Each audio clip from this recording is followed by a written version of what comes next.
lesson this morning, we are looking at question number 92, which reads as follows.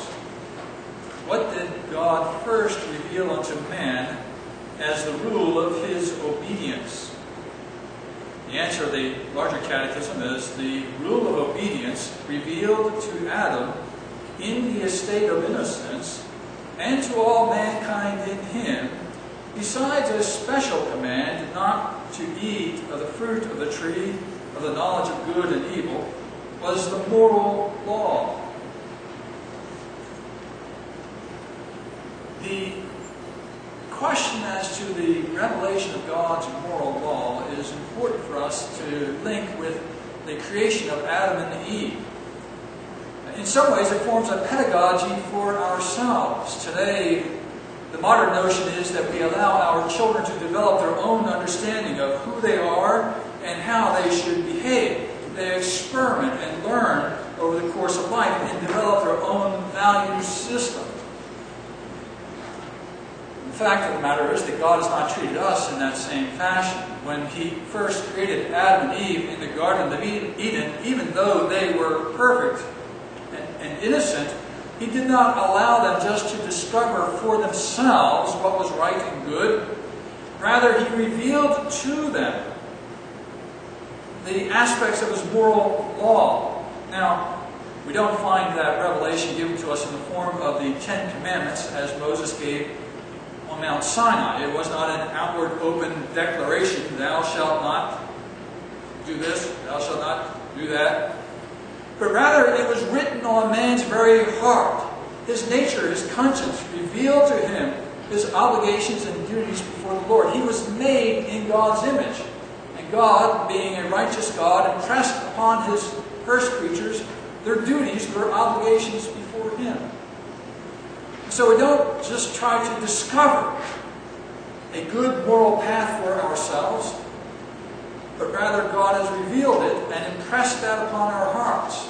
Now that occurred in the Garden of Eden.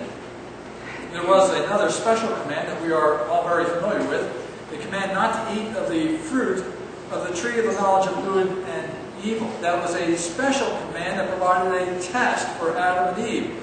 Should they fail to obey God in a situation where the command was rather abstract, seemingly sitting out in the air, why this tree and not others? What is the significance of this tree?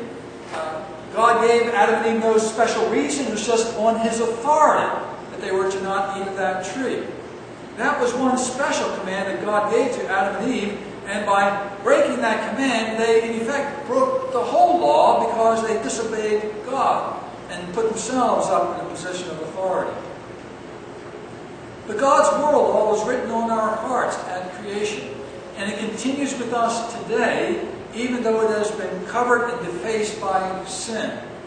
We are still creatures made in God's image.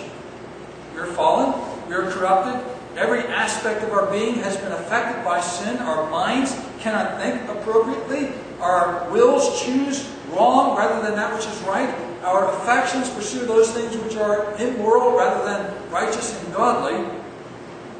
But nonetheless, God's image is still placed upon us. We still have a sense of our duty before God, that we are made in His image, that we have an obligation to serve Him. If you look at the nations of the earth and just do an evaluation of the world systems, you find that there is a certain uniformity in that most cultures generally will recognize that it is wrong to commit murder, wrong to commit adultery, wrong to steal, wrong to lie. There is that basic sense among mankind that there is a moral standard to which we are all accountable for. That is not consistent with an evolutionary point of view, where different peoples from different perspectives would come to different conclusions. Surely, in an evolutionary perspective, there would be cultures that have come to the conclusion that murder is good. It's the best way to advance in culture. Eliminate the enemies, eliminate the competition. Why do we not have a culture that advances murder or adultery? Now, granted, there is immorality, there is murder, there is adultery, there is all kinds of sin in the world, and men are enslaved to that sin. But deep down, they will recognize that there's something wrong about taking an innocent person's life. There's something wrong about taking another man's life for oneself.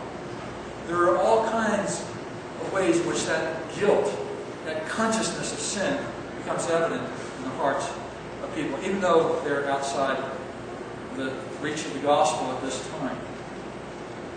But God has placed His moral law in the human heart. All men are accountable before that law. So, when we talk to our neighbor, we have a foundation on which to address him. God's law. He knows that he has a duty not just to his fellow man, but also to God. He is obligated to worship and serve the Lord, to obey Him.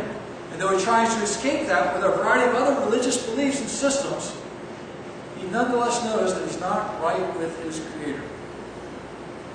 And so God's law is written on the hearts of men, and He calls them to repent and to turn in faith to what God has provided us in Jesus Christ. So God's rule of obedience is given to us in the very nature in which we are